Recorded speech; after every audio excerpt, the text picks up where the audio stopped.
God created recently, there should be some scientific evidence of that, shouldn't there? This week on Creation Magazine Live, scientific evidence for a recent creation.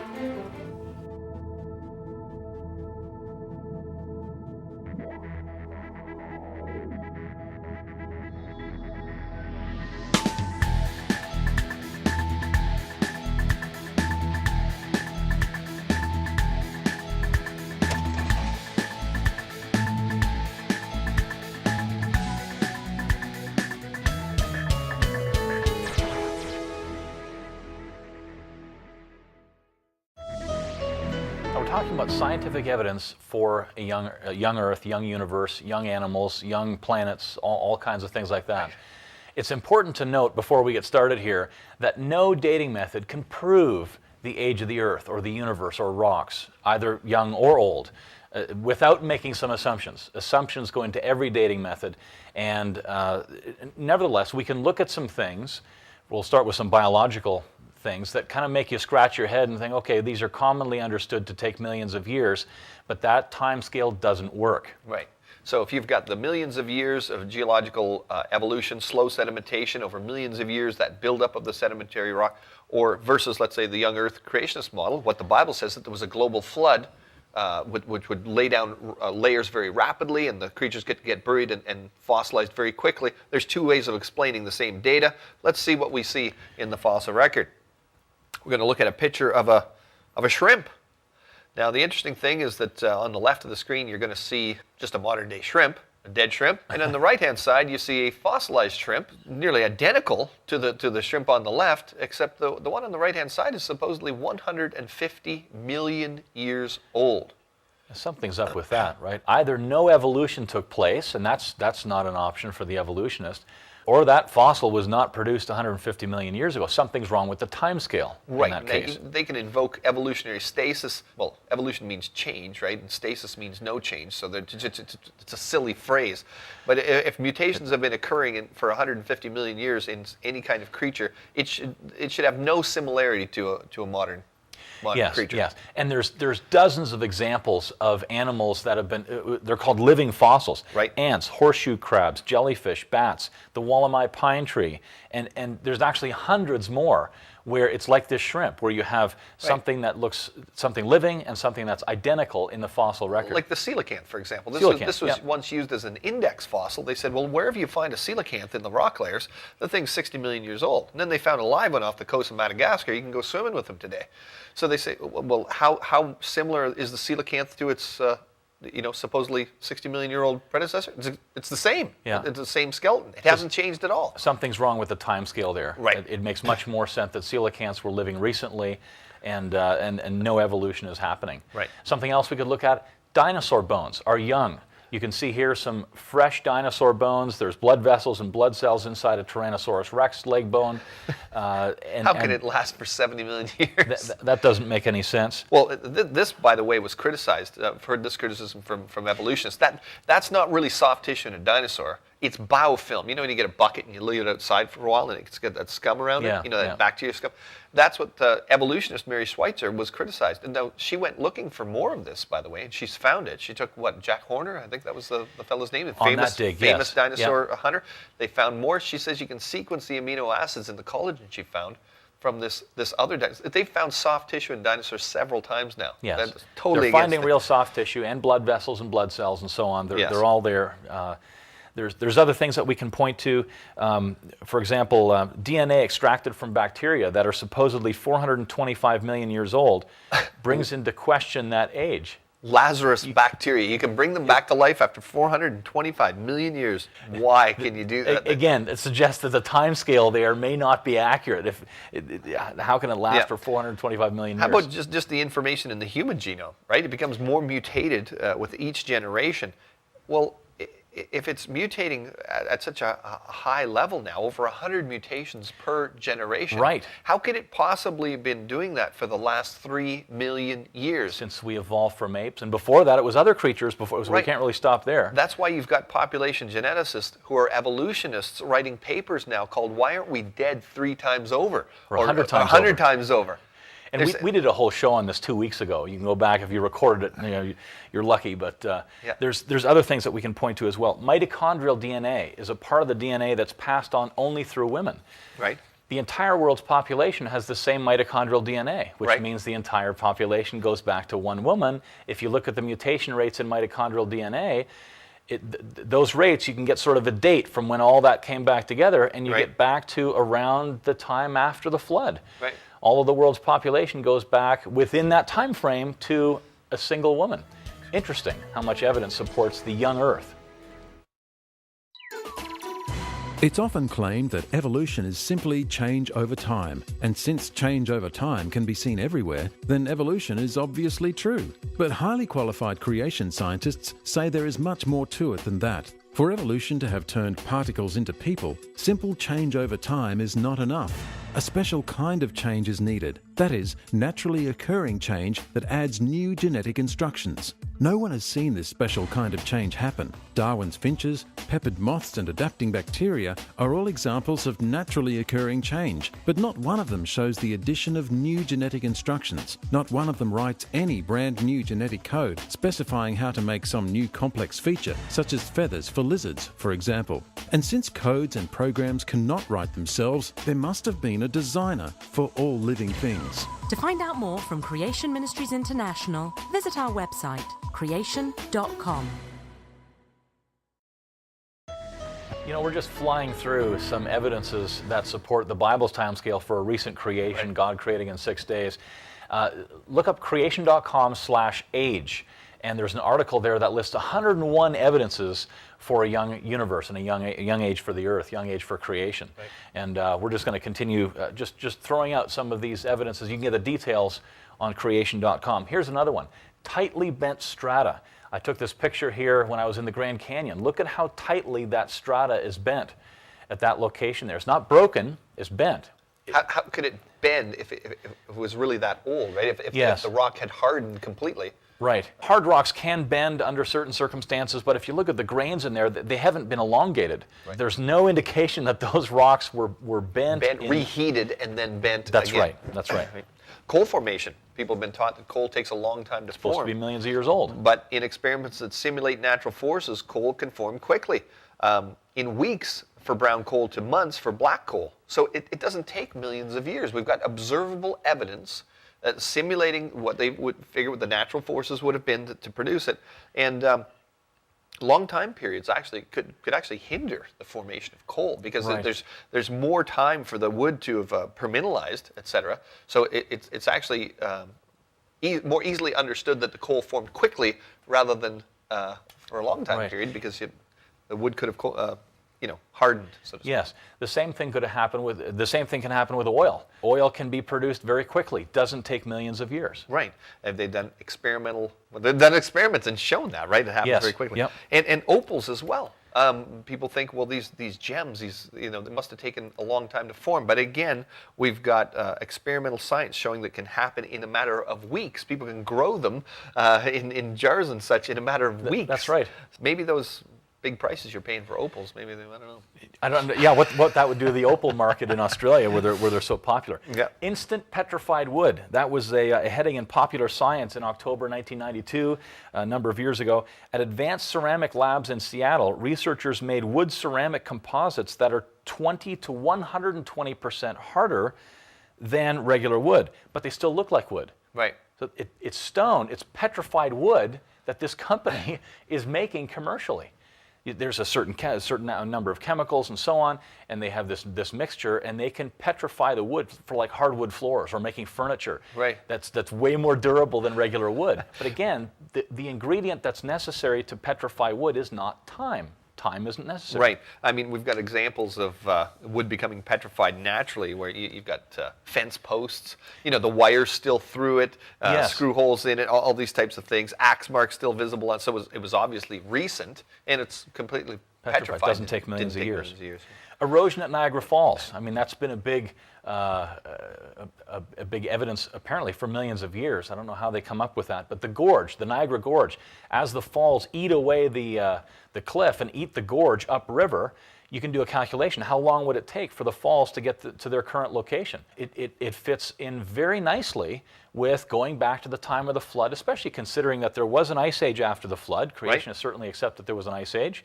Lots of evidence for that. And that would have resulted in increased flows through this area, very likely, at the end of the ice age as the glaciers melt back. And evolutionist Charles Lyell actually tried to use Niagara Falls as proof that the Genesis account was wrong, but he lied data actually. And Okay, how about underfit streams? You know, you see these large river channels, but the river or the stream is quite small, bitty little river. but it's got this big thing. And so what calculations actually suggest is that the streams would have had to be 20 to 60 times their current discharge. The volume of water that would have had to create that, because you can't have this one little stream. There's no way for it to carve that out. Producing a huge valley. Yeah. Right. So that means, well, if there was that much water there in the past, then all that erosion, that would have taken place quickly, right? Not slowly. So the Grand Canyon, for example, it wasn't a little bit of water over millions of years. It was probably a lot of water over a very short period of time. Yes, things like which that. fits in with the Bible very nicely. Yeah. The amount of salt in the oceans, even if you were to adjust all of the measured rates today of salt input and how the salt is escaping and so on, for maximum age, you can only get to about 62 million years. So if you started with no salt content, and then you use today's rates. But that doesn't fit with evolution at all. There's 3 billion another years problem with the time scale looking at that particular dating method. And we'll be back with more in a few minutes.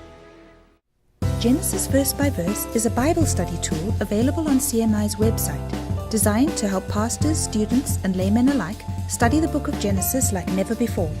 And it's completely free.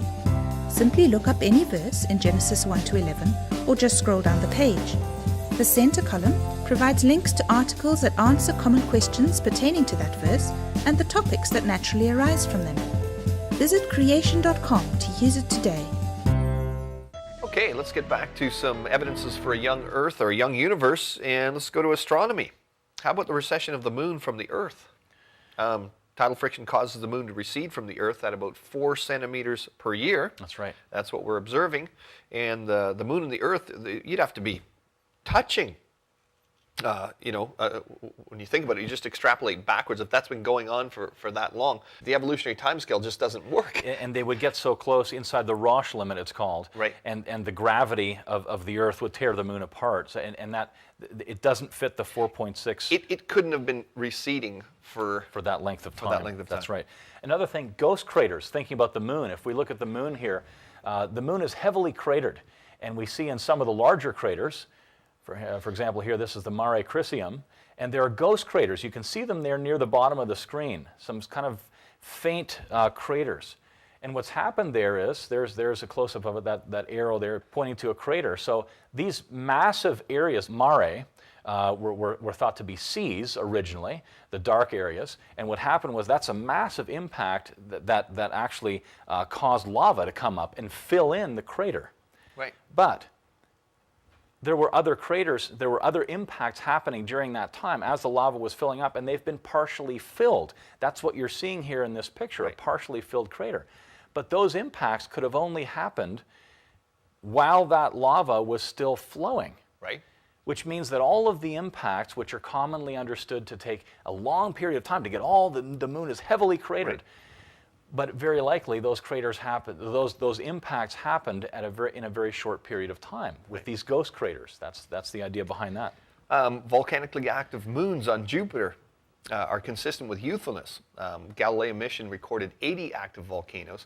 If these had been erupting for 4.5 billion years at even 10% of its current rate, it would have erupted its entire mass 40 times. Yeah, little in Io that amount here. of time. Yep. All these things are supposed to be old, cold, and dead. 80 active volcanoes, it just doesn't make sense. There's another problem with this millions of year scenario for the evolutionists. If we think of the magnetic fields of some of the planets, very, very distant, Uranus and Neptune, for example, have magnetic fields. Right. They shouldn't. Again, they should be old, cold, and dead. The existence of short-period comets with the orbital period less than 200 years. So, for example, Halley is consistent with an age of the solar system of less than 10,000 years. So you've got these comets, they're whipping around, and they're going to be losing mass with every orbit. With every orbit. Yes. So over time, they just shouldn't be there anymore. If this had been going on for millions of years, you shouldn't have these. As a matter of fact, evolutionists have come up with this idea of the Kuiper belt. Is that the how Kuiper belt, and the Oort cloud, and so on. Yeah, the Oort cloud. So there's supposedly this cloud out there that's spitting out these comets. The only problem is nobody's ever observed it. Yes, the observations are rather scarce on that one. So we don't have data to support our theory. That's a good argument against it. So what we're going to do is we're going to invent this ad hoc theory for something that no one has ever observed to explain the data away. Right. So to speak. Here's a picture of a supernova, what you're looking at here, a picture from NASA again.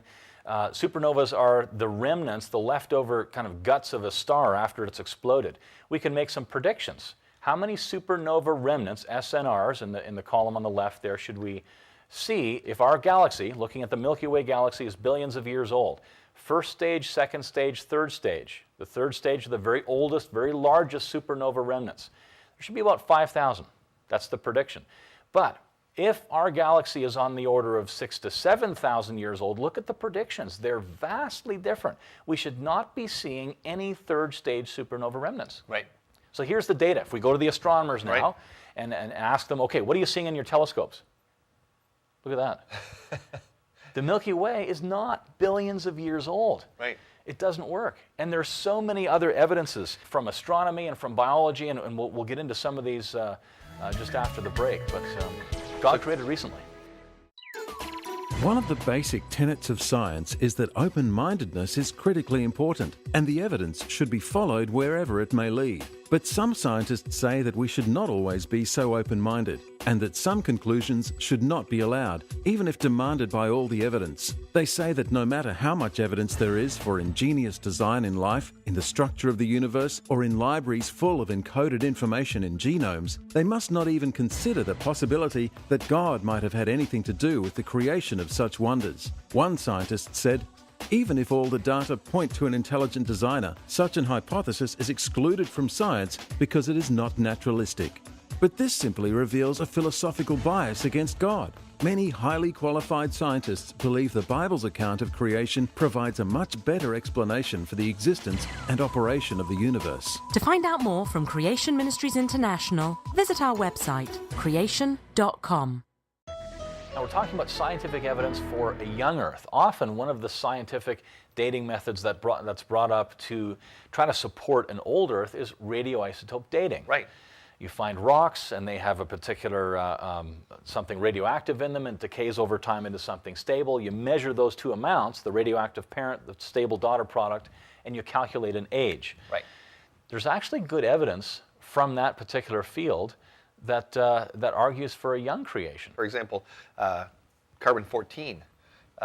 It's only supposed to last, because of its decay rate, maybe 100,000 years. It's very radioactive, yeah. It shouldn't last that long. So anything that's supposedly older than 100,000 years that still has C14 in it, there's something wrong. Either your millions of years date is wrong, or else C14 isn't. But we can measure its decay rate. You can find carbon-14 in coal. Well, coal is commonly taught to be millions and millions of years old. Right. But if it still retains carbon-14, then it can't be millions that old. of years old. One of your dating methods doesn't work. Fossilized wood, diamonds. They find C14 in diamonds. Well, diamonds. Diamonds are a real head scratcher because the hardest natural substance known to man. Very hard to think that it had been infiltrated, contaminated from any outside source. So how can it possibly? It should have dissipated. There's a powerful argument that diamonds didn't form millions of years ago. They formed more recently than that. That's right. There's another evidence from radioisotope dating of rocks and so on. You have deep in the earth in granites, you have these little crystals called zircon crystals. And these have been observed to have radioactive elements in them, uranium and so on, that decay over time. Now, whenever something decays radioactively, helium is a byproduct of this process. So we can use this as a dating method. If there's a certain amount of decay in these little zircon crystals inside the granite, we should be able to see the helium. If that decay happened quickly, the helium should all still be there. Helium's a slippery little sucker that works its way through the matrix of the rock. It's not going to stay there for a long time. It's not going to stay there. These creationists years ago in the RATE program by ICR, They dated a number of these.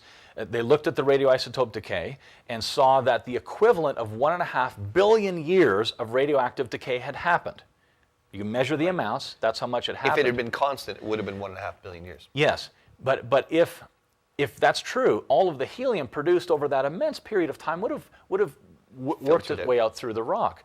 But the helium was all still there, either in the zircon crystal or just outside of it in the surrounding granite. Right.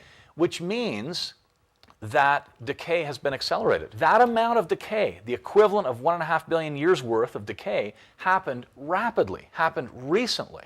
So when people are making assumptions, well, we can see the decay rate today, it's always been that way. Well, that's not necessarily true. You're only making observations of what you can see today. For example, I know recently they've been saying that solar flares from the sun may be affecting isotope decay here on Earth. There was a report I heard very recently about that. So, the jury's still out on that, but many scientists are just flabbergasted. So you just don't know. And that's why we're telling Christians, if you're hanging your hat on one certain scientific method that seems to indicate this or that, boy, best to go with what the Bible says than somebody's theory. Right. How about human population growth? You've got less than 0.5% per year growth from 6 people 4,500 years ago. That'd produce today's population. Yeah. The current growth rate's about 1.7% per year. I mean, if the population had been growing for 3 million years since we evolved to become humans or whatever like that. Where are all the people? Where How come we only have 7 billion people on the Earth? There should be way, way more than that. That's right. But yeah, using very reasonable estimates. Yeah. You think about the Stone Age. The Stone Age was supposed to be, 100,000 years long, and people during that time apparently buried their dead with artifacts and so on. Right. If it was really that long, we should be up to our necks in grave sites all around the world. But the Stone Age could not possibly have lasted that long. That's right. Thinking about human population. But there's a lot of scientific evidence for a young Earth, human population, and the things we've gone through very, very quickly already. Right. We've only summarized these things, kind of given the conclusions. Encourage you to go to that article on our website. That's right. Creation.com/age, and you can just go through argument after argument after argument that supports what the Bible actually says about the age of the Earth. Refuting Evolution is a powerful, concise summary that explains where the common evidences used to promote evolution in textbooks are wrong, while at the same time showing how creation is better supported by scientific observations. It will stimulate much discussion and help students and teachers think more critically about the creation-evolution debate, particularly the often overlooked differences between operational and historical science and how they relate to the topic of origins. Order your copy today at creation.com. Okay, well, welcome to the feedback section. We often get feedback on our website from either videos that we've done or articles that we've posted. And we had an article where we were talking to a chaplain, and he was a theistic evolutionist. And so he'd written in, and we'd posted some responses, and we received a lot of overwhelmingly positive correspondence from people about how we had this dialogue with them and stuff. Yeah. But anyway, we received an overwhelmingly positive response to our exchange with the compromising chaplain, Rodney M. See Part 1 and Part 2, and you can see this. Go to the website, creation.com. Does creation make the gospel a laughing stock? And then you can read the original dialogue back and forth if you'd like. But Robert S. from Australia criticized our responses. His message is printed in its entirety, followed by a response by Gary Bates and Lita Costner. I'm going to not read all of his response, but I'll just kind of set it up and you'll see where he's going. He said, I agree with the chaplain. Creationists are unnecessarily destabilizing the faith of young Christians, unjustifiably attacking science and the many Christian scientists who think differently from them, making the gospel, the Christian faith, and the church a laughing stock in schools and universities and alienating students genuinely interested in the Christian faith. So he's basically just saying that, creationists, people who take the Bible as plainly written, who believe God created as His Word says. Yes. Yeah. We're just doing a disservice to Christians and to the church, and people are just laughing at us because we don't believe in science. Yeah, we do believe in science. If there's anything that creation.com shows, I mean, we've got scientists on staff. In fact, as far as we know, of all the Christian groups around the world, we employ the most PhD scientists. Right. We're not anti-science. And many of our scientists were former evolutionists. Right. They know the other side of the story. Yep. Here's what Gary and Lita, here's how they responded. With all due respect, we don't see how you could hold that view after reading the overwhelmingly supportive comments by Christians that have been published below. Both responses to Reverend M. At the time of writing, yours is the only negative response. All of the aforementioned respondents were saying that they were excited when they found out that the Bible can actually be trusted from the very first verse. Although you claim our view is a stumbling block, this seems to be a self-born perception that is not grounded with much experience if the testimonies are anything to go by. Many commented on how creation teaching actually opened their eyes to the truth of the gospel and led to them becoming Christians. Right. I think one thing, a comment that we could make here is, I think that the first thing that new Christians, or one of the first things that new Christians should be given is a copy of our Creation Answers book. Right. Or a subscription to Creation Magazine or something, Yeah. or go to the website, read some articles there to get a handle on the relationship between biblical truth and scientific observation. Right. How do we understand those two things properly? Right. Because we can answer the scientific questions. Yes. Versus, evolution, millions of years. We have a way of explaining all that. That's not a problem. But again, this person seems to have fallen into this trap of, listen, if we don't accept what mainstream science is teaching, people will consider us a laughingstock. And then let's face it, we get feedback a lot of times, and sometimes you get feedback that's not phrased very nicely, so to speak. You guys are morons. Yes. You guys are idiots. Why don't you guys pack up and go home? You use And flat worse than that. earthers and all sorts of stuff. But he's kind of buy into that. He's saying, well, see, that's why these people treat you like this, because you're not accepting real science. You're Right. not. Folks, dead people don't come back to life according to science. No. Virgins don't conceive. They don't People conceive. don't walk on water. Yeah. And on and on and on. They use the same words.